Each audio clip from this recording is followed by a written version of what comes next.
بسم اللہ الرحمن الرحیم۔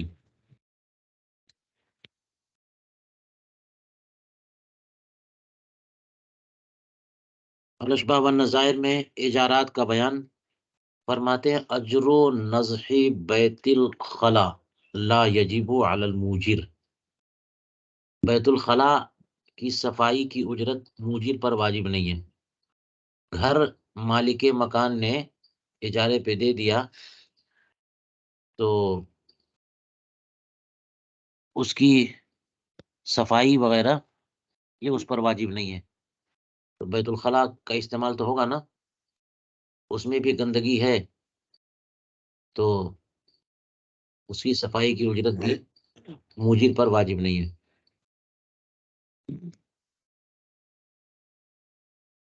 اس کی مرمت وغیرہ یہ سب کام تو موجر ہی کے ہیں، مالک کے ہیں، لیکن کہہ رہے ہیں اس پر واجب نہیں ہے۔ وَلَٰكِن يُخَيَّرُ السَّاكِنُ لِلْعَيْبِ، لیکن جو کرایہ دار اس میں رہتا ہے اس کو اختیار ہوگا کہ اجارہ رہنے دے، جاری رکھے، یا پھر اجارے کو فسخ کر دے کہ یہ عیب ہے، یہ بیت الخلا اگر گندا ہے تو یہ عیب ہے۔ تو خیال عیب تو حاصل ہوتا ہے نا مشتری کو، اسی طرح سے مستاجر کو بھی، کہ جو چیز آپ ہم کو اجارے پہ دے رہے ہیں صاف ستھرا تو ہو، عیب تو نہیں ہونا چاہیے اس میں۔ وقضا اصلاح المیزاب و تطین السطح و نحوہما لأن المالک لا یجبر علی اصلاح ملکی، اسی طرح سے میزاب کو درست کرنا اور چھت کو جو ہے نا لپائی کرنا اور اس جیسی چیزوں میں اس جیسی چیزوں کی اجرت یہ مالک کے ذمہ نہیں ہے، نہیں مالک کے ذمہ واجب نہیں ہے، کرے گا تو وہی، کیونکہ اس سے پہلے پڑھ لیا کہ وہ کام اس کا بھی نہیں ہے، مستاجر کا بھی نہیں ہے۔ مستاجر تو کرایہ دے رہا ہے نا، تو جو چیز اجارے پہ اس کے پاس ہے اس سے انتفاع کرنا ہے اسے، بس اس کی مرمت اور اس میں کچھ کام کرنا یہ سب اس کی ذمہ داری نہیں ہے۔ کچھ خراب ہو جائے، ٹوٹ جائے تو صحیح کرنا یہ سب اسی کی ذمہ داری ہے۔ کس کی؟ موجر کی ذمہ داری ہے، کیونکہ اسی لیے تو وہ اجرت لے رہا ہے۔ ہم اجرت بھی دیں اور استعمال کرنے کے بعد کچھ کمی آ گئی شے میں تو اس کی مرمت بھی کرائے، یہ نہیں ہوگا۔ پھر اجرت کس چیز کی دی ہے؟ تو مرمت کے جتنے کام ہیں وہ سب کس کے ذمہ ہیں؟ مالک کے، موجر کے۔ ہاں، اور مستاجر کے ذمہ کیا ہے؟ اجرت بس۔ تو یہ جو کہا کہ شیء مستجار یا موجر کے اصلاح اور مرمت کا کام مالک کے ذمہ نہیں ہے، یعنی لا یجب، واجب نہیں ہے، کرے گا تو وہی کرے گا۔ اس کی علت یہ بتائی کہ لأن المالک لا یجبر علی اصلاح ملکہ، مالک کو اپنے ملک کی اصلاح پر مجبور نہیں کیا جا سکتا۔ مالک تو مالک ہے نا، وہ جو چاہے کرے، صحیح کرے، درست کرے، خراب کرے، برباد کرے، مرمت کرے، نہ کرے، دے دے، بیچ دے، ہبا کر دے، فری میں دے دے۔ مالک جو ہے نا وہ تو مسیطر ہوتا ہے نا، اسے قہر کا حق حاصل ہوتا ہے، جو چاہے کرے وہ۔ تو اگر کوئی اس کو مجبور کر دے کسی چیز پر تو پھر ملکیت کیسی ہے؟ تو اصلاح و مرمت کے کام پر مالک کو مجبور نہیں، وہ چاہے تو کرے، چاہے تو نہ کرے۔ ہاں، یہ ہے وجہ کہ مالک نے اپنا مکان کرائے پہ دیا تو بیت الخلا کی صفائی کا خرچہ بھی اسی کے ذمہ واجب ہو۔ یہ نہیں واجب ہوگا کیونکہ وہ مالک ہے، تو مالک کے ذمہ کوئی خرچہ آپ واجب نہیں کر سکتے۔ لیکن عیب ہے، چاہیے تو کرے، وہ چاہیے تو اسی کو کرنا، کرے گا کون؟ مالک ہی کرے گا۔ تو یہ سب چیزیں اگر ہیں، گندگی ہے وہاں پہ، تو گھر اور یہ سب جو ہے نا عیبی قرار پائیں گے، تو مستاجر کو حق حاصل ہے کہ وہ کیا کر دے؟ واپس کر دے، فسخ فسخ کر دیں. یہی معاملہ میزاب درست کرنے کا، پانی پر نالا کیسے گرے، پانی کیسے گرے گا، پر نالا صحیح کرو. تو یہ کام بھی کرے گا تو وہ، لیکن اس کو کوئی لازم نہیں کہہ سکتا، اس کا اپنا پر نالا چاہے کرے یا نہ کرے، یوں ہی چھوڑ دے. اور لپائی کرنا، کلر کرنا، یہ سب اسی کا کام ہے. وہ اخراج و تراب المستاجر علیہ و کناسته و رمادہ لا تفریق البالوعہ. مستاجر کی مٹی جو ہے وہ اسی کے ذمے ہے کہ وہ نکالے، مستاجر ہی نکالے گا. اور کناسا اور رماد سب، جھاڑو کرنے کے بعد جو کچڑا نکلا ہے جھاڑو کا کوڑا وہ بھی، اور راکھ بھی. یعنی مستاجر باہر سے مٹی لے کے آیا کچھ بنانے کے لیے، چولہا وغیرہ کچھ بھی کام کے لیے، تو وہ تراب کون دور کرے گا؟ وہی مستاجر کرے گا. ابھی کل آپ نے پڑھا کہ مستاجر نے زمین کرائے پہ لی تھی اجرت اجارے پہ، اور وہی مٹی اکٹھا کر کے اس نے مکان بنایا، تو اس کو حوالے کرنا واجب نہیں ہے، وہ چھوڑ کے چلا جائے گا کیونکہ وہی کی مٹی ہے. تو یہ تراب سے کون سی مٹی مراد ہے؟ دوسری. ہاں، جو وہ لے کے آیا، یہ اس کی گندگی یا اس کا کچڑا، مستاجر کا کچڑا جو ہے یا مستاجر کی راکھ، یہ کون ہٹائے گا؟ مستاجر ہی ہٹائے گا. لیکن تفریق بالوعہ اس کی ذمہ داری نہیں ہے. اور یعنی وہی کوڑا کرکٹ جہاں ڈالتے ہیں گھرا پہ، بالوا کہتے ہی ہیں اس کنویں کو جس میں کوڑا ڈالتے ہو، ہے نا. تو کوڑے والے کنویں کو خالی کرنا یہ اس کی ذمہ داری نہیں ہے.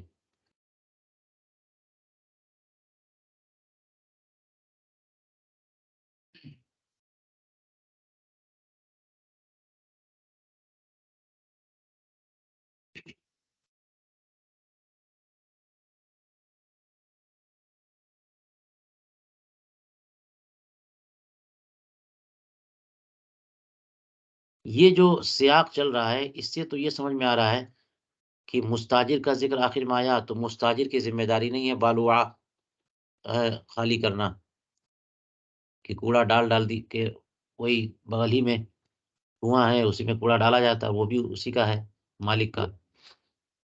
تو گھر میں جتنے کوڑا کرکٹ ہے وہ سب صاف یہی کرے گا مستاجر. لیکن کوڑا کرکٹ ڈال دیا اس نے کنویں میں، تو اس کو بھی صاف کرنا اور اس کو بھی خالی کرنا یہ مستاجر کا کام نہیں ہے، کیونکہ یہ استعمال مانا جاتا ہے. کوڑا وہیں ڈالیں گے، جو بھی کوڑا کہیں ڈالتا ہے وہ اس لیے نہیں ڈالتا کہ وہاں سے پھر خالی کرنا ہے. اس عبارت کی کا مطلب ایک تو یہ ہوا جو میں نے ابھی بتایا، اور ایک صورت یہ ہو سکتی ہے کہ یوں پڑھیں وہ اخراج و تراب المستاجر.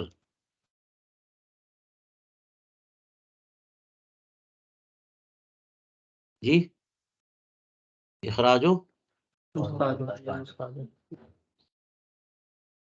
اور مستاجر پڑھیں تو یعنی جو چیز اجارے پہ اس نے لی ہے اس عین اس گھر یا مکان کی جو مٹی ہے وہ علیہ. اب علیہ میں ضمیر ہا کا مرجع وہی مالک ہے، مجر.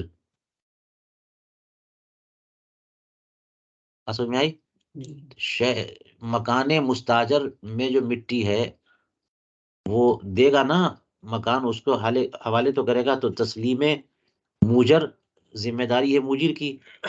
اس میں اپنا سامان رکھا ہوا ہے، تو جب تک سامان ہٹائے گا نہیں حوالے کرنا پایا نہیں جائے گا.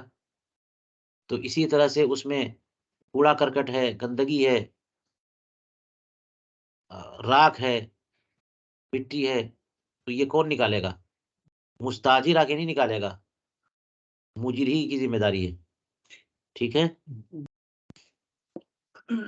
یہاں پہ وہی بات، یہ سب صفائی کی اجرت اس کے ذمہ واجب نہیں ہے، لیکن کرے گا وہی، کیونکہ مکان تو اس کا ہے نا. تو اس طرح سے مفہوم بالکل بدل گیا.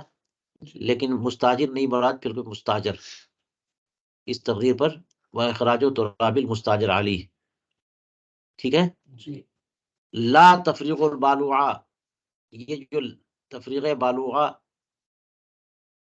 کا لفظ ہے اسی وجہ سے میں نے دوسرے مفہوم کی طرف بھی اشارہ کر دیا، اشارہ کیا صراحت کر دی کہ مالک جو موجر ہے مکان کو صاف جو ہے نا وہی کرے گا، کوڑا کرکٹ وہی نکلوائے گا، لیکن بغل میں جو کنواں یعنی گھورا ہے کوڑا کرکٹ ڈالنے کا، اس کو صاف کر کے دینا اس کی ذمہ داری نہیں ہے مالک کی۔ چلیے آگے، رد المستاجر علی الموجر واجب فی مکان الاجارہ، اور یہاں بھی ہو سکتا ہے رد المستاجر علی الموجر واجب فی مکان الاجارہ، شیء مستاجر کا موجر کو واپس کر دینا یہ مکان اجارہ میں ضروری ہے، جہاں پہ اس نے اجارے میں دیا تھا، گاڑی ہے، گھوڑا ہے نا، جہاں پہ آپ نے اجارے میں لیا اور موجر مالک نے دیا، آپ لے جا کر کے وہیں واپس کرو۔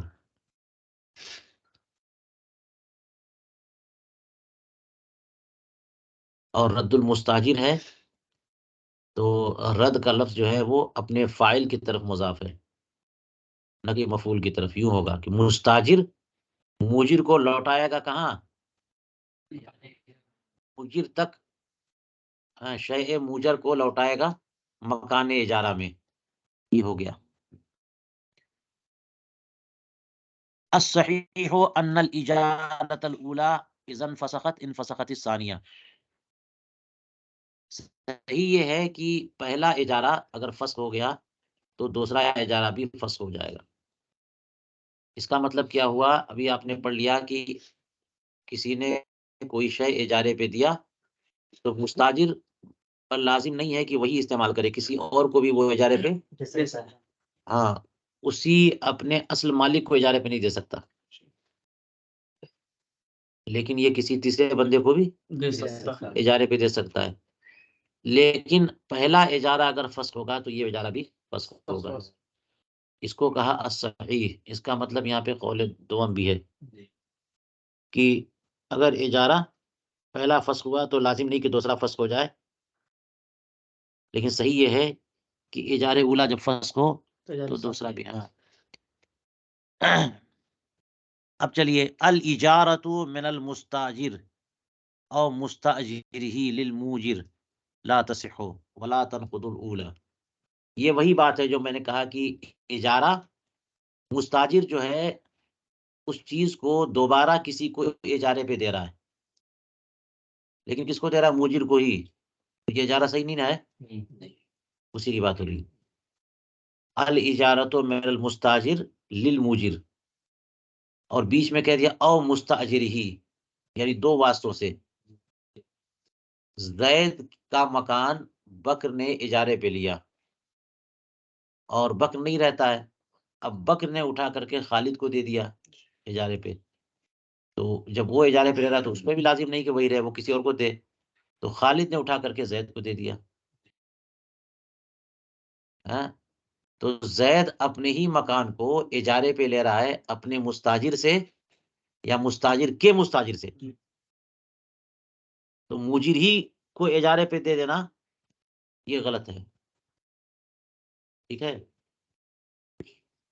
اور کسی اور کو اگر اجارے پہ دیں گے تو اس میں ایک بات اور ہے کہ جتنی اجرت پہ وہ مکان لیا ہے، جتنے کرائے پہ، اجرت اس سے کم ہو یا برابر، اس سے زائد نہ ہو،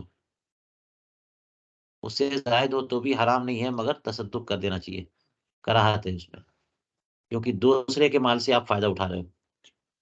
لیکن ہوا کہ ایک کا مکان لیا 1000 میں اور 2000 میں دے دیا، تو بیچ میں ہو کر کے بغیر کسی رسک کے اپنا دوسرے کے مال سے فائدہ آپ اٹھا رہے ہیں، ذمہ بھی کچھ نہیں ہے، تو اسی اجرت پہ یا اس اجرت سے کم پہ، اس سے زائد پہ لینا اچھی بات نہیں ہے۔ یہاں پہ کہہ رہے ہیں کہ اجارہ مستاجر کی طرف سے یا مستاجر کے مستاجر کی طرف سے موجر کے لیے یہ درست نہیں ہے، اور اگر ہو ہی جائے لا تنقض الاولی، تو پہلا اجارہ نہیں ٹوٹے گا، یعنی زید نے اپنا مال بکر کو اجارے پہ دیا اور بکر نے پلٹ کر کے وہی مال، وہی مکان جو ہے نا زید کو دے دیا، تو یہ درست نہیں ہے، لیکن پہلا اجارہ اپنی جگہ پہ باقی رہے گا، یہ درست نہیں ہے لیکن بعض لوگوں نے کہا ایک قول اس سلسلے میں یہ ہے کہ ایسا کرتے ہی اقالہ یا فسخ ہو جائے گا، کیونکہ مالک کے پاس اس کا مال پہنچ گیا۔ زید نے اپنا مکان بکر کو دیا اجارے پہ، اور بکر نے زید کو دے دیا، تو زید کا مال زید کے پاس پہنچ گیا، تو اجارہ کیا ہو گیا؟ ختم ہو گیا۔ لیکن دوسرا قول کیا ہے؟ باقی رہے گا اجارہ۔ باقی رہے گا۔ کوئی کیا بولا؟ ہاں، النقصان عن اجر المثل فی الوقف اذا کان یسیرا جائز۔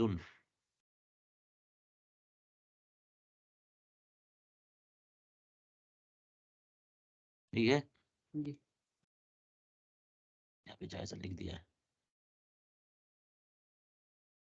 اجرت مثل سے کمی وقف کی جائیداد میں اگر یہ کمی تھوڑی موڑی ہے تو یہ کمی جائز ہے۔ وقف کا معاملہ جو ہے نا ذرا الگ ہوتا ہے۔ یتیم کی جائیداد کو اجارے پہ دیں، یا جو چیز اجارے ہی پر دینے کے لیے بنی ہے اس کو اجارے پہ دیں، یا وقف کی جائیداد کو اجارے پہ دیں، تو اس کا حکم ذرا الگ ہو جاتا ہے عام چیزوں کے اجارے سے۔ آپ کی چیز ہے، آپ چاہے فری میں دے دو، 100 روپیہ اجارہ چل رہا ہے، اجرت چل رہی ہے، آپ 5 روپے میں دے دو، 90 میں دے دو، آپ کا سامان ہے، ٹھیک ہے۔ لیکن وقف کی جائیداد کو اس طرح نہیں کر سکتے۔ اجرت مثل سے کم پر دیں گے، اس میں اجرت مسمہ واجب ہوتی ہے نا، لیکن وقف کی جائیداد میں اجرت مسمہ اور اجرت مثل سے کم ہے، تو یہ بھی درست نہیں ہے، اجرت مثل دینی پڑے گی، کیونکہ یہ انفع وقف کے لیے ہو اس کا اعتبار ہوتا ہے نا، اس کا اعتبار ہوتا ہے۔ تو اس لیے کہتے ہیں کہ وقف میں اجرت مثل سے کمی اگر ہلکی پھلکی ہے تو ٹھیک ہے، یعنی اس کا مطلب معتدبہ کمی ہے تو چلے گا، ہاں، معتدبہ کمی ہے تو نہیں چلے گا، ہے نا۔ اگر بہت معمولی سی کمی، 1 روپیہ 2 روپیہ کی کمی جس کو لوگ دینی ہے کمی، تو ٹھیک ہے۔ آج رہا ثم آج رہا من غیر ہی،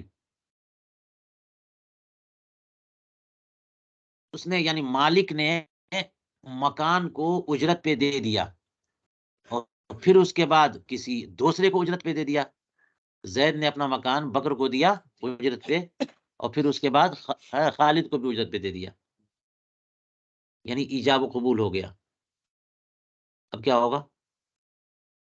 کہتے ہیں فثانیۃ موقوفۃ علی اجازت الاول، تو دوسرا اجارہ پہلے کہ پہلے مستاجر کے کی اجازت پر موقوف ہے، یہ نے کہا۔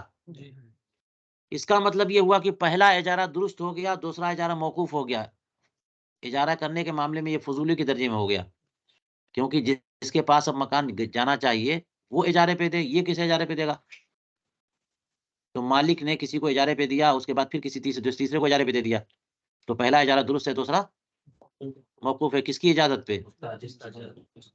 فَإِن رَدَّهَا بَطَلَتْ، اگر مستاجر اول دوسرے اجارے کو رد کر دے تو وہ دوسرا اجارہ باطل ہو جائے گا، اور وَإِنْ أَجَازَهَا فَالْأُجْرَةُ لَهُ، اور اگر جائز کر دے تو درست ہو جائے گا، اور اجرت اسی مستاجر اول کی ہے کو ملے گی، گویا کہ یہ نائب ہو کر کے اس کو اجارے پہ دے رہا ہے۔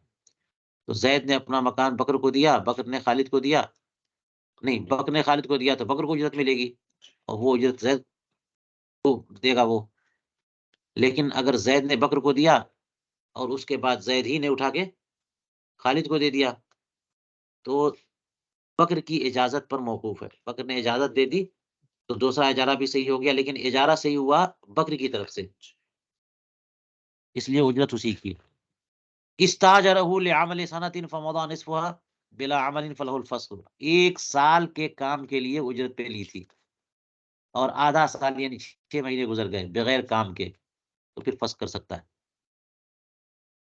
1 سال کے لیے کوئی چیز یا کوئی اجیر رکھا تھا، کوئی سامان اجارے پہ لیا تھا، 1 سال ہمیں آدھا وقت گزر گیا، کام ہی نہیں کیا، تو پھر یہ ایک عذر ہے کہ اب باقی آدھے کو کیوں ہم بغیر کام کے پیسہ دیں، تو فسخ کر سکتا ہے۔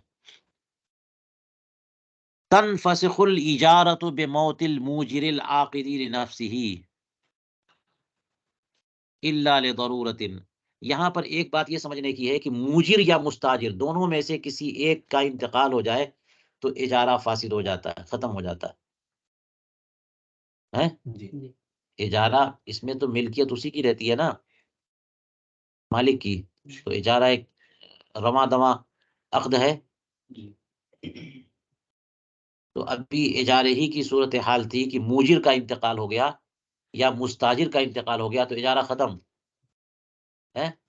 تفصیل کچھ ہے کہ مستاجر کا انتقال ہوا تو ختم، اور موجر کا انتقال ہوا تو لازم نہیں ہے کہ ختم ہو، کیونکہ وارثین تک منتقل ہو جائے۔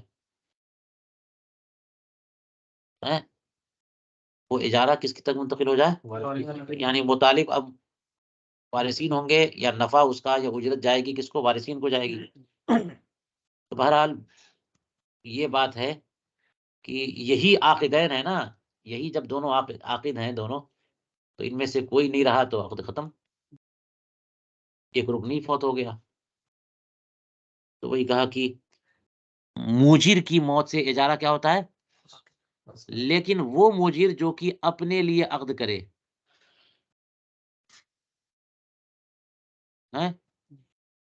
جس نے اپنے لیے جو ہے نا عقد اجارہ کیا کہ اس کا فائدہ اس کو پہنچے گا۔ اگر کسی اور کے لیے کیا ہے تو اس کے، اگر وکیل ہے تو اس کے مرنے سے نہیں ہوگا، فضولی ہے، نائب ہے، وصی ہے، یتیم کے لیے کیا ہے، وصی ہے، تو یتیم کے لیے کیا ہے، وصی کے مرنے سے تھوڑی یار فسخ ہو جائے گا۔ یا ناظر وقاف ہے، اس کے مرنے سے کیسے فسخ ہو جائے گا؟ لیکن جس نے اپنا مال، اپنی جائیداد اپنے لیے اجارے پہ دی ہے، اس کے مرنے سے اجارہ کیا ہوگا، الا لضرورت، مگر کہیں ضرورت ہو تو اجارے کو باقی رکھیں گے، کیونکہ فسخ کرنے میں مزید نقصان ہے۔ اب کون دیکھ بھال کرے گا، وہ تو وہاں پہ تو کوئی ہے بھی نہیں۔ تو بہتر ہے کہ مال موجر جو ہے مکان ابھی مستاجر کے پاس ہی رہنے دیا جائے اور اجارے کو رواں دواں رکھا جائے، کیونکہ اجارہ فسخ ہونے کا مطلب یہ کہ وہ مستاجر گھر چھوڑے ہے یا گاڑی واپس کرے، ختم کرے معاملہ، تو اس کے بعد مسئلہ ہو جائے گا۔ ابھی کم سے کم اس کی حفاظت میں تو ہے، استعمال میں تو ہے۔ تو کہیں ضرورت کی صورتحال سمجھ آ جائے تو ایسی صورت میں موجر کے مرنے کے بعد بھی اجارہ جاری رہتا ہے۔ جیسے مثال دیکھیے، کموت ہی فی طریق مکہ، یہ موجر جو ہے مکے کے راستے میں اس کا انتقال ہو گیا، ولا قاضی فی الطریق ولا سلطان، راستے میں نہ کوئی قاضی ہے نہ سلطان، کون اس میں تصرف کرے گا؟ یہ تو ترکہ بن گیا نا۔ مالک جو ہے جا رہا تھا حج کرنے، اس کے ساتھ اس کے اور بھی جانور تھے اور سب کو اجارے پہ دے دیا، تو اس نے چلو میرا میں جاتا ہوں، اور باقی سب اجارے پہ دے دیا میں نے، جاؤ 5-10 جانور جو ہیں، اور جا رہے ہیں سب، راستے میں موجر کا انتقال ہو گیا، تو اب وہ سب کے سب ترکہ بن گیا اور اجارہ ختم۔ جب اجارہ ختم تو وہیں روک دیں گے وہ لوگ، پھر کوئی اور صورت اختیار کریں گے۔ اب کیا ہوگا، سب جانور کو کون کھلائے گا پلائے گا، کہاں سے ہوگا، پیسہ بھی نہیں ملے گا، کیسے واپس جائیں گے جانور، مشکلات ہے کہ نہیں ہے؟ تو ایسی صورت میں وہاں پہ کوئی قاضی یا سلطان بھی نہیں ہے کہ وہ فیصلہ کرے، کیونکہ تصرف کون کر سکتا ہے، کوئی وارثین تو وہاں پہ ہے نہیں اس کے، تصرف کون کرے گا، قاضی یا سلطان کرے گا۔ تو اس لیے جو ہے فتبقى الى مکہ تھا، تو یہ اجارہ کہاں تک باقی رہے گا، مکہ مکرمہ تک، فیرفع الامر الى القاضی لیفعل الاصلح للمیت والورثہ، تو وہاں پہنچ کر کے قاضی کی بارگاہ میں مسئلہ پیش کریں گے، تاکہ وہ قاضی وہ کام کرے، وہ فیصلہ کرے جو میت اور وارثین کے لیے بہتر ہو۔ اس کی ایک تفسیر فیوجرھا لہ ان کان امینا، تو قاضی جو ہے اس جانور کو اسی کو اجارے پہ دے دے گا جو اجیر تھا، جو مستاجر تھا، اگر وہ امین ہو تو، کیونکہ امین ہو تب تو اس کو لے کے واپس پہنچانا بھی ہے، جا کر کے وہاں کہنے لگے میرا ہے، تو اب تو کوئی دعویٰ کرنے والا کوئی یہاں پر ہے نہیں، وارثین سب وہاں پر ہے، اس کا انتقال ہو گیا، مطالب کوئی نہیں ہے۔ تو اگر وہ مستاجر امین ہے تو قاضی اسی کو اجارے پہ دے دے. او یبیعها بالقیمت، یا پھر اس کے لیے اصلہ یہ ہو سکتا ہے کہ اس جانور کو وہیں قیمت پر بیچ دے، اور قیمت پہ بیچے گا، سمن پہ نہیں، کیونکہ مالک تو ہے نہیں، مالک ہی تو سودا طے کرتا ہے یا کم پر راضی ہوتا ہے، تو قیمت پر بیچے گا. وَإِن بَرْهَنَ اس سے کیا ہوگا کہ اس کی معونت ختم ہو جائے گی، جانور کی یا عین کی، ذمہ داری ختم، خرچہ ختم، اور پیسہ اکٹھا ہو گیا، اب پیسے کے پہنچانے کی بات رہ گئی. فَإِن بَرْهَنَ الْمُسْتَاجِرُ عَلَى قَبْضِ الْأُجْرَةِ لِلْإِيَابِ رَدَّ عَلَيْهِ حِصَّةُ مِنَ الثَّمَنِ، یا پھر بیچ دے گا، اور اس کے بعد کہ مستاجر اگر بینہ سے ثابت کر دے کہ اجرت تو واپسی کی بھی دے چکا تھا میں، موجر نے واپسی کی اجرت بھی لے لی تھی، قبضہ کر لیا تھا، وہ مستاجر بول رہا ہے، اس کا کہنا یہ ہے آپ کیسے بیچ سکتے ہیں؟ اچھا بیچ کہ میں نے تو پیسہ آنے جانے کا دونوں دے دیا تھا، طے ہوا تھا، دے بھی دیا تھا، تو ایسی صورت میں بھی قاضی جو ہے اسے بیچ سکتا ہے، اور جو کچھ واپسی کا پیسہ کی اجرت اس نے دی تھی قیمت سے اس کو واپس کریں گے.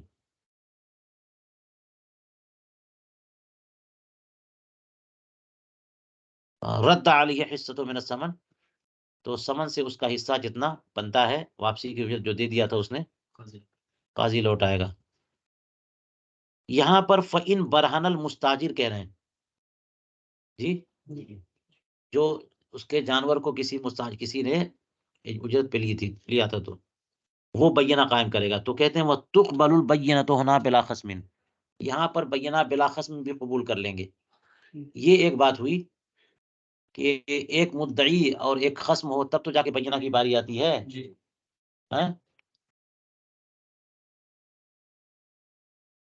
بینہ کی باری کب آتی ہے؟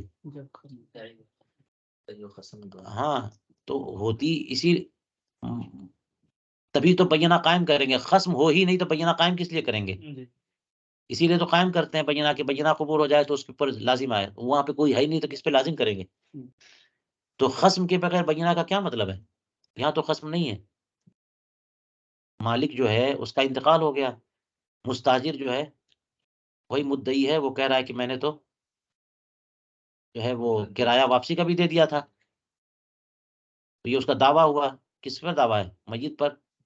میت تو ہے نہیں تو دعویٰ کا سما کیسے کریں گے؟ بینہ کیوں؟ کس کے خلاف بینہ قبول کریں گے؟ تو خصم کے بغیر بینہ نہیں ہوتا نا. لیکن یہاں پر ہے، کہتے ہیں تقبل البینہ تو ہونا، یہاں بینہ قبول کریں گے بغیر خصم کے بھی. اس کی وجہ کیا ہے؟ لِأَنَّهُ يُرِيدُ الْأَخْذَ مِنْ ثَمَنِ مَا فِي يَدِهِ، اس لیے کہ یہ خصم جو ہے، نہیں خصم نہیں، مستاجر، یہ جو کچھ اس کے ہاتھ میں اسی سے سمن لینا چاہ رہا ہے. اچھا، اس کا مطلب یوں سمجھیے کہ یہ خصم ضروری ہے مدعی کے بینہ کے لیے، تاکہ اس خصم پر لازم کریں. مدعی جو ہے دعویٰ کر رہا ہے کہ میرا اس کے اوپر اتنا باقی، وہ منع کر رہا ہے، یہ بینہ پیش کرے گا، تو بینہ پیش کرنے کا مقصد یہ ہے کہ اس کے پر اتنی ادائیگی لازم کرنا، تو اس کے پاس سے لینا، اس کے پاس جو کچھ ہے اس سے لینا، کیونکہ وہ تو منکر ہے، تو ظاہر اس کے موافق حال ہے، اسی کے قبضے میں ہے، تبھی تو منکر ہوا وہ، اور یہ مدعی ہوا. تو اس کے لیے خصم ضروری ہے تاکہ اس کے اوپر لازم کرے اور اس کے ہاتھ سے لے. اس لیے اگر اس کے ہاتھ سے نہیں لینا ہے تو خصم کی کیا ضرورت ہے؟ خصم کی موجودگی ضروری ہے مدعی کے بینہ کے لیے، کیونکہ مدعی خصم کے پاس ہی سے تو لے گا بینہ کے ذریعے، اور خصم کے پاس سے نہیں لینا ہے بلکہ مدعی کے پاس یہ بھی موجود ہے، صرف اپنا استحقاق ثابت کرنا ہے، تو پھر بینہ اسی صورت میں بغیر خصم کے بھی قبول کر لیں گے. کیوں؟ اس لیے کہ اس کو خصم سے وہ انتقال ہو گیا نا، اس کا مالک جو خصم بنے گا اس کا انتقال ہو گیا، اس کے ہاتھ میں تو کچھ ہے نہیں، جانور اسی کے ہاتھ میں، کس کے ہاتھ میں؟ مستاجر کے ہاتھ میں. تو یہاں پر بینہ جو ہے نا وہ اس کا بغیر خصم کے بھی قبول کریں گے، اس لیے کہ خصم، یہ مدعی جو ہے لینا کہاں سے چاہ رہا ہے؟ اپنے پاس سے ہی لینا چاہ رہا ہے. کیا بول رہے ہیں؟ لِأَنَّهُ يُرِيدُ الْأَخْذَ مِنْ ثَمَنِ مَا فِي يَدِهِ، جو کچھ اس کے قبضے میں اسی کے ثمن سے تو لینا ہے اس کو، تو اس لیے خصم کی ضرورت ہے ہی نہیں. یہاں پہ ہو گئی بات. کہتے ہیں وَإِذَا أُعْتِقَ الْأَجِيرُ فِي أَثْنَاءِ الْمُدَّةِ يُخَيَّرُ فَإِنْ فَسَخَهَا فَلِلْمَوْلَى أَجْرُ مَا مَضَى وَإِنْ أَجَازَهَا فَالْأَجْرُ كُلُّهُ لِلْمَوْلَى. اگر کہتے ہیں کہ جب اجیر کو آزاد کر دیا جائے مدت اجارہ کے دوران تو اجیر کو اختیار ملے گا کہ وہ چاہے تو اجارہ جاری رکھے یا فسخ کر دے. جی زید مالک ہے، اس کا غلام ہے بکر، تو زید نے بکر کو اجارے پہ دے دیا، لے جاؤ کام لو اسے مزدوری کا، ٹھیک ہے. تو 100 روپے روزانہ کام کرے گا، 100 روپے مالک کے پاس جائیں گے نا. تو اجارہ جاری تھا 1 مہینہ 1 سال جو بھی تھا. اسی دوران مالک نے اپنے غلام کو کیا کر دیا، آزاد کر دیا، تو وہ بکر آزاد ہو گیا نا. اب اسے حق رہنا چاہے تو رہے، چاہے فسخ کر دے. وہی کہہ رہے ہیں مدت اجارہ کے دوران اجیر کو آزاد کر دیا گیا تو اجیر کیا ہوگا، مختار ہوگا. اگر چاہے، اس کا مطلب یہ ہے نا کہ چاہے تو جاری رکھے یا فَإِنْ فَسَخَا، اگر فسخ کر دے گا تو مولا کو اجرت ملے گی جتنے دن گزر گئے، کیونکہ وہ ایام تو آزادی سے پہلے کے تھے، تو وہ ساری اجرت اس کو ملے گی. وَإِنْ أَجَازَهَا، ہاں، اور اگر اس نے فسخ نہ کیا بلکہ یہ غلام آزاد ہونے کے بعد اگر اس نے اس اجارے کو جائز رکھا، فل اجر کلو للمولا، تو پوری کی پوری اجرت جو ہے وہ کس کے لیے ہے، مولا کے لیے. کیونکہ یہ اجارے میں ایک صفقے میں 2 صفقہ ہو جائے گا یا اس کی تقسیم لازم آ جائے گی. عقد تو ایک ہی ہے نا، تو اسی کے عقد کو نافذ کر دیا اس نے، تو یہ سارا کے سارا اسی کا ہوگا. وَلَوْ بَلَغَ الْيَتِيمُ فِي أَثْنَائِهَا لَمْ يَكُنْ لَهُ فَسْخُ إِجَارَةِ الْوَصِي. اسی طرح کا ایک مسئلہ اور دیکھیے کہ یتیم جو ہے دوران مدت اجارہ بالغ ہو گیا تو لم یکن لہو، تو یتیم جب بالغ ہو گیا تو اس کو وصی کے اجارے کو فسخ کرنے کا اختیار نہیں ہے.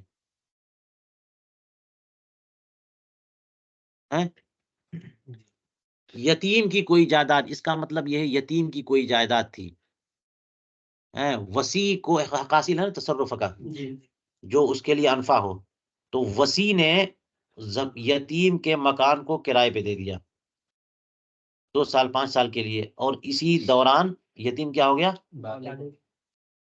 تو سن رشد کو پہنچ گیا تو اس کو لوٹانا ہے، لیکن بیچے میں کیوں توڑیں؟ تو کیا یتیم کو اختیار ملے گا کہ اجارے کو فسخ کر دے؟ نہیں. ایک عقد ہے اور اس کے لیے مفید ہے، نقصان دہ بھی نہیں ہے. تو یتیم اگر بالغ ہو گیا دوران اجارہ تو اسے وصی کے اجارے کو فسخ کرنے کا حق نہیں ہے، کیونکہ وصی نے جو شرعی اختیار اس کو ملا تھا اجارہ پہ دینے کا اسی اختیار سے دیا ہے، غلط طور پہ دیا نہیں ہے. الا اذا آجر الیتیم فلہ فسخها، مگر ایک صورت ہے کہ اس وصی نے یتیم ہی کو اجارے پہ دے دیا، یتیم ہی کو مزدوری کے لیے دے دیا، جاؤ تم فلاں جگہ کام کرو، اور 1 سال کے لیے اجارے پہ دے دیا. اسی دوران یتیم کیا ہو گیا، تو اسے اپنے نفس کا تو حق ہے، تو یہ اجارہ چاہے تو فلو فسخها، یہ اجارہ فسخ کر سکتا ہے. آجر العبد نفسه بلا اذن ثم اعتق ثم اعتق نفذت. کہتے ہیں کہ غلام نے اپنے آپ کو اجارے پہ دیا بلا اذن، مالک کی اجازت کے بغیر.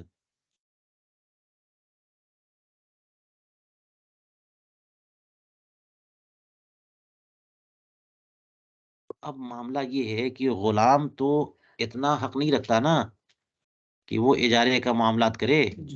کیسے کر دیا اس نے؟ غلام نے آقا کی اجازت کے بغیر اپنے آپ کو اجارے پہ دے دیا، تو یہ تو بالکل جو ہے درست نہیں ہونا چاہیے. لیکن ہوا کیا، ثم اعتق، اسی غلام کو آزاد کر دیا گیا، مالک نے اس کو آزاد کر دیا، تو اب یہ اجارہ نافذ ہو گیا، نفذت ہے، کیونکہ اس نے اپنے اختیار سے اپنے آپ کو اجارے پہ دیا، تو جب تک غلام تھا یہ اجارہ درست نہیں تھا، اور آزاد کر دیا تو نافذ ہو جائے گا۔ اس کا مطلب یہ ہوا کہ یہ اجارہ موقوف اس دور پہ باطل بھی نہیں ہے بلکہ موقوف کے درجے میں ہے، اور اس کی وجہ یہ ہو سکتی ہے کہ یہ غلام ایسا ہے کہ یہ اجارے پہ دیا جا سکتا ہے، مولا دے گا تو مولا دے گا۔ اب یہ بھی غلام نے خود اپنے آپ کو دے دیا تو ایک فضولی کے طور پہ دیا ہے، تو یہ موقوف ہوگا، اور جب آزاد کر دیا تو نافذ ہو گیا۔ وما عاملہ فرقی، اور اپنی غلامی کے ایام میں جو کچھ اس نے کام کیا تو اس کی اجرت کس کو ملے گی؟ فلی مولا ہو، مولا کو ملے گی۔ وفی عتقہ لہو، اور آزادی کے ایام میں، یعنی غلامی کے ایام میں جو کام کیا اس کی اجرت مولا کی، اور آزادی کے ایام میں جو کام کیا اس کی اجرت خود اس کی۔ پہلے والے مسئلے میں کیا کہا تھا کہ آزادی کے بعد بھی کام کیا ہے نا، کیونکہ اس میں اجارے پہ اس نے خود کو نہیں دیا، اسی نے نہیں دیا تھا، اس میں کس نے دیا تھا؟ ہاں؟ اس میں مولا نے اجارے پہ دیا تھا، غلام کو اجارے پہ کس نے دیا تھا؟ مولا نے دیا، پھر اس کے بعد آزاد کیا تو اسے حق ملتا ہے فسخ کا۔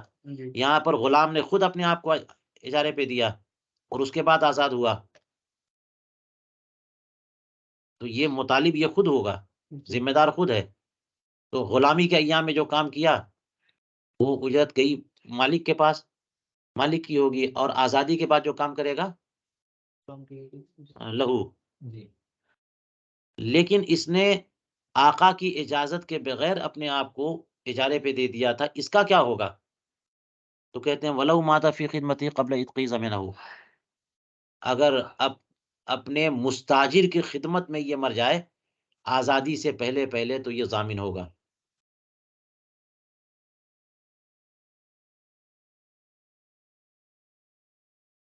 ہے نا، یہ مسئلہ ہوگا۔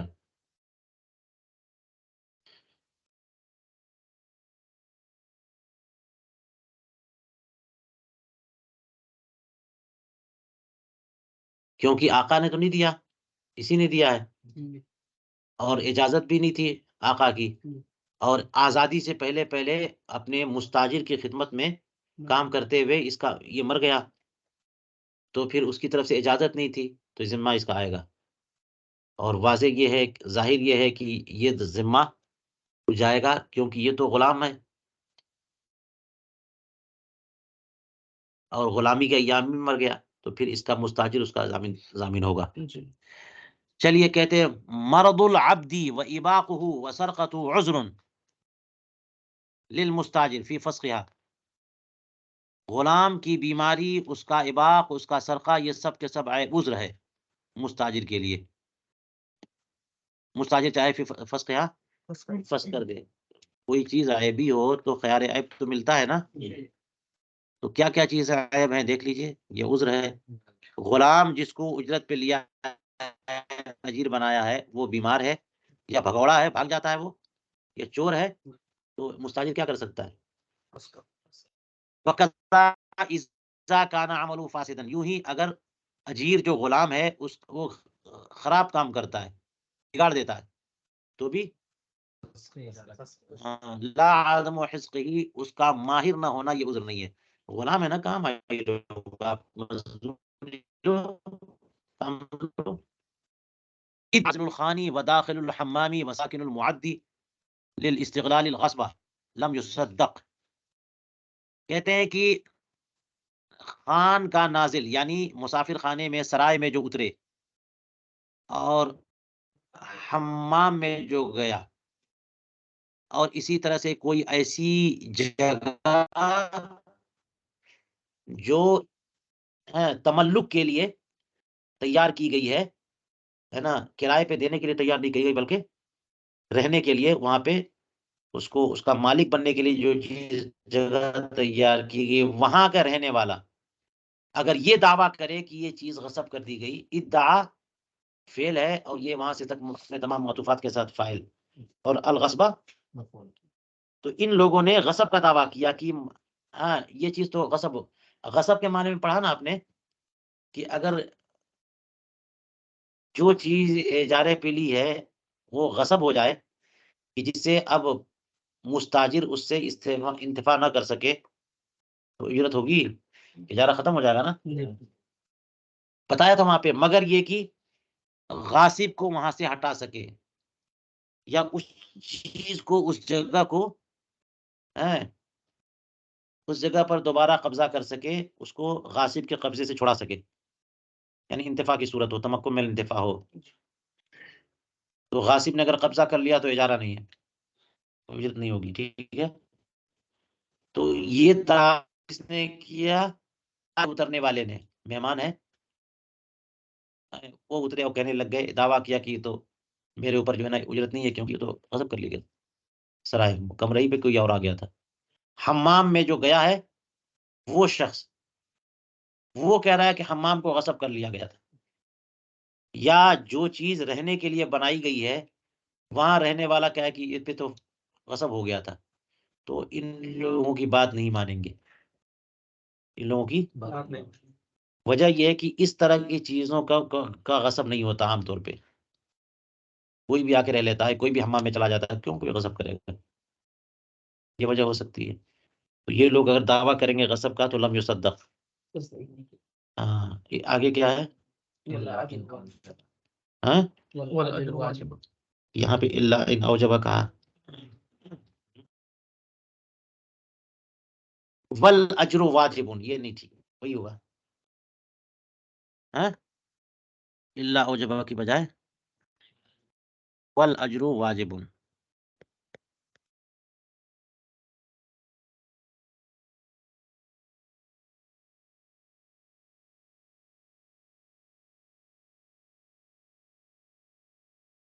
یہ یہاں پر ہے والاجر واجب.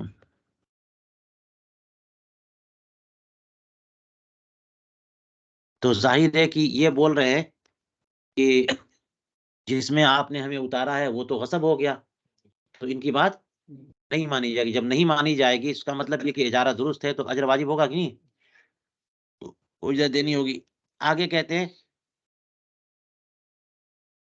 یہاں پہ لمتلفن ہے، وہی پہ اختلافہ ہے، اصل میں یہ ٹھیک نہیں ہے. اختلف صاحب الطعام والملاح فی مقداره فالقول لصاحبه ويأخذ الاجر بحسابه. کہتے ہیں کہ غلے والا اور ملاح ان دونوں کا اختلاف ہو گیا مقدار طعام میں. غلہ جا رہا تھا کشتی میں تو دونوں میں بات ہو گئی کہ ملاح سے کشتی میں کہ اس پار پہنچانا کتنا پیسہ، اتنا پیسہ، کتنا 1 کنٹل 10 کنٹل لے جانا ہے. تو وہ بھی بیٹھ گیا اس میں مالک اور ملا بھی لے جا رہا ہے. تو ان دونوں میں اختلاف ہو گیا کہ 1 کنٹل پر اتنا چارج طے ہوا ہے اور وہ کہہ رہا ہے کہ 10 کنٹل، یہ کہہ رہا ہے 5 ہی کنٹل ہے. تو ملا اور غلے کے مالک کے درمیان مقدار میں تو بات مالک کی مانی جائے گی. بات کس کی مانی جائے گی؟ وَيَأْخُذُ الْأَجْرَ بِحِسَابِهِ. اس کا مطلب یہ ہوا کہ وہ ملاح جو ہے جو کچھ کہہ رہا ہے اس کی بات نہیں مانیں گے، اور اس کا مطلب یہ ہوا کہ بینہ مگر پیش کر دے وہ تو مان لیں گے، تو اس کی بات ہوگی. اسی کے حساب سے وزن کرے اور وزن میں جتنا نکلے تو وہ بینہ کے درجے میں ہو جائے گا، ورنہ بات کس کی مانیں گے اور اسی کے حساب سے اجرت لے گا. وَيَأْخُذُ الْأَجْرَ بِحِسَابِهِ. یہاں پر اذن کے بجائے الا ان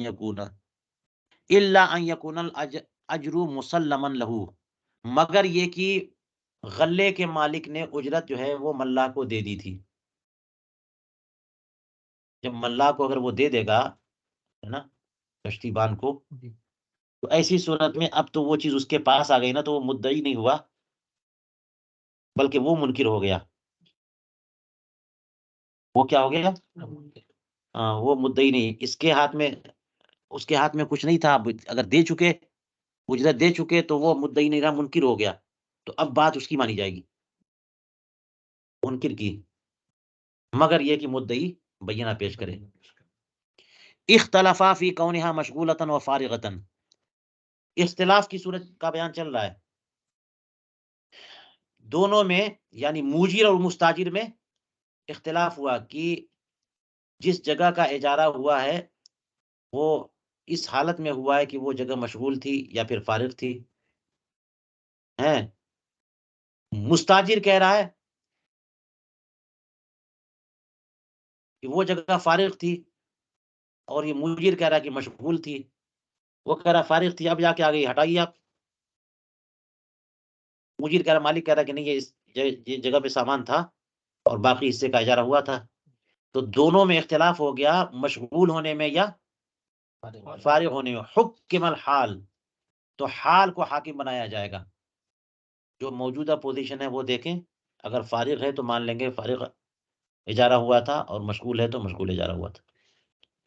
اذا اختلف فی صحتها و فسادها، اختلاف اگر صحت و فساد میں ہو، فالقول لمدعی الصحت، یہ سب چیزیں پہلے بھی گزر چکی ہیں. اجارہ درست ہوا یا فاسد ہوا تو قول کس کا مانا جائے گا؟ علامہ فضلی رحمہ اللہ کہتے ہیں الا اذا ادعى الموجر بانها كانت مشغولة بالزرع وادعى المستاجر انها كانت فارغة فالقول للموجر. کہتے ہیں کہ مگر یہ کہ موجر دعویٰ کرے کہ یہ زمین جب اجارے پہ دی گئی تھی تو کھیتی کے ساتھ مشغول تھی، کھیتی پہلے سے تھی وہاں پہ، اور مستاجر کہے کہ کھیتی بالکل نہیں تھی، تو یہاں پر بات کس کی مانیں گے؟ موجر کی بات مانیں گے. تو پہلے اوپر بھی کہہ چکے ہیں کہ مشغول اور فارغ کا اختلاف ہوا تو موجودہ پوزیشن میں دیکھیں کس کی بات مانیں گے. یہاں پر اگر مشغول بالزرع ہو تو فساد والی بات کی طرف جا رہی ہے، کیونکہ تمہاری زمین جو ہے وہ تمہاری کھیتی کے ساتھ مشغول ہے، کیسے اجارہ درست ہوگا؟ تو یہاں تو فساد والی بات ہو رہی، پھر بھی بات کس کی مانی جائے گی؟ مالک کی ہی. کما فی آخر اجارت البزازیہ آجرہ المستاجر باکثر مما استاجرہ، مستاجر نے اجارے پہ دے دیا، بتایا نا کہ مستاجر بھی اگلے کو دے سکتا ہے. تو اگلے کو اجارے پہ دے دیا، لیکن کتنے پہ؟ باکثر مما استاجرہ، جتنے پہ اس نے اجارے پہ لیا تھا، جتنی اجرت پہ، اس سے زیادہ پہ. جتنی اجرت پہ اس نے اجارے پہ لیا تھا اس سے زائد جو ہے اجرت پہ اس نے آگے کسی کو اجارے پہ دے دیا. لا تطیب لہ زیادت، یہ زیادت اس کے لیے طیب نہیں ہے. ویتصدق بہا، اس کو کیا کرے گا؟ الا فی مسئلتین، مگر دو مسئلے ہیں کہ اس میں زائد اجارے پہ دیا، زائد اجرت پہ دیا، تب بھی اس کے لیے درست ہے. وہ کیا ہے؟ ان یوجرھا بخلاف جنس مستاجرہ، کہ اس نے جس چیز کے کو اجرت رکھی تھی اجارے پہ لیتے ہوئے، جس چیز کو اجرت رکھی تھی، ہر وہ چیز اجرت بن سکتی ہے جو ثمن بن سکے نا، جو چیز ثمن بن سکے وہ اجرت بن سکے. تو جس چیز کو اجرت رکھی تھی اب آگے کسی کو دیا ہے تو اجرت اس کے خلاف جنس سے. پہلے پیسہ اجرت کے طور پہ رکھا تھا، اب غلہ ہو گیا، یا گیہوں اجرت پہ رکھا تھا اب چاول ہو گیا. قیمت ملائے تو قیمت اس کی زیادہ ہے، تو اس لیے اس کو زائد قرار دینا ضروری نہیں ہے. تو ایسی صورت میں جو ہے یہ زیادت بھی اس کے لیے کیا ہوگی؟ طیب ہوگی.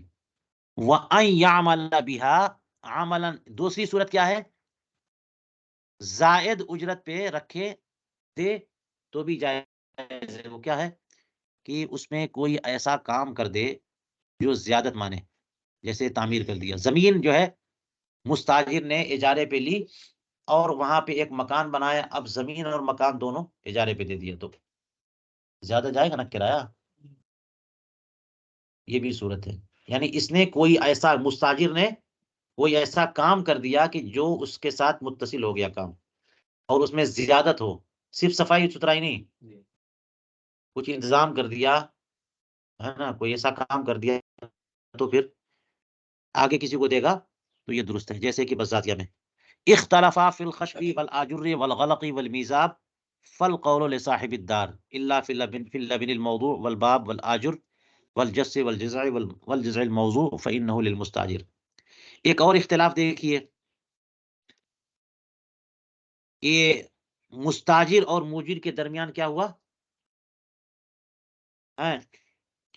لکڑی اور پکی اینٹ اور تالا اور میزاب پرنالا، ان سب چیزوں کے بارے میں فالقول لصاحب الدار، تو بات کس کی مانیں گے؟